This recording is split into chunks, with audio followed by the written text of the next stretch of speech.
KBL player showing some love para kay Kevin Kiambao pero yung iba hindi, kaya tinuruan ng leksyon ni KQ na beast mode si Kabayan. Hype na hype ang mga KBL fans sa ginawa ni KQ kalaban ng former PBA player na si Javi Gomez de Leano. Parehong nagpakitang gilas ang dalawa nating kababayan sa laban. Crucial game mga idol para ka na Kevin Kiambao at sa Sonos kay Gunner dahil as of now, 4 nang magkakasunod na talo ang naitala nila sa KBL. Matatapos na kaya mga idol ang kamalasan ng Sono dito sa laban nila kontra sa anyang Red Booster. First time nasa starting unit si Javi Gomez de Leano. Opening ng frame, parehong agresibo mga idol ang dalawang kupunan. Maagang nag 1-on-1 ang dalawa nating kababayan. Hindi nga lang umubra doon si KQ pero under 7 minutes ng quarter biglang uminit si Kevin Kiambao.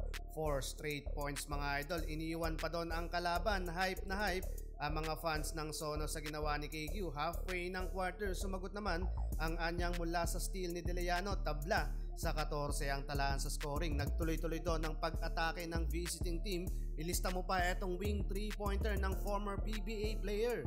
Nagsisimula ng mag-angas ang anyang Red Booster. Napa 2 small gesture kana Kevin Kiambao. Back to bench si KQ na may 6 points, 2 rebounds and 1 assist, habang nakapagtala na si Javi Gomez de Leano ng 8 points, 2 rebounds and 2 assists. Up by 11 points ang visiting team, 19-30. Second quarter, no Kevin Kiambao to start the quarter pero starting to build up na mga idol ng momentum ang Sono at step up dyan ang kanilang mga local player. Pero agad namang binawian niya ng tres ni De Leano, 3 of 5 beyond the arc na mga idol. Napapa-hands up na lang ang bench ng visiting team.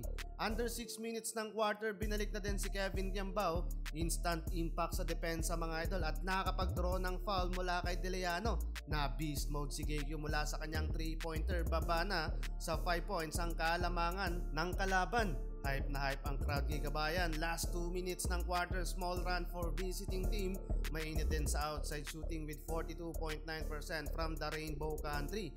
Bago matapos ang first quarter, nang babarako na si KQ, 2 beses binalagbag yung depensa ng local player ng Anyang na maagang nag-aangas kay KQ. Baba na sa 8 points ang lead ng kalaban, 44-52. End of first half. Weak 3-pointer agad mga idol ang ginawa ng Sonos kay Gunner sa pagpasok ng third quarter. Pasayaw-sayaw pa yung fellow import ni Kiambao sa bench. Finally nakaisa din si Kevin Kiambao mula kay De Leano. Pinagpag ang depensa ng former PBA player. Hindi lang isang beses kundi 2 beses binalasubas ni Kiambao si Javi Gomez de Leano.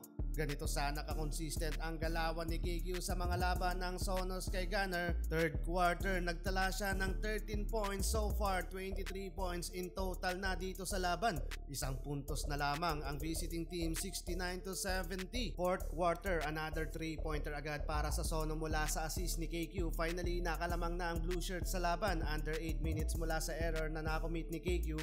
Agad munang pinagpahinga si Kabayan so far with 27 minutes playing time.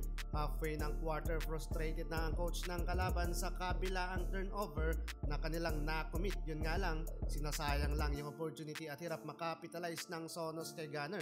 Kaya halos hindi rin nagkakalayo ang talaan sa scoring at matagal makagawa ng field goal sa laban. Dikit ang talaan sa scoring dito sa dying seconds ng quarter. Nagmintis pa si Kevin Kiambao plus etong error.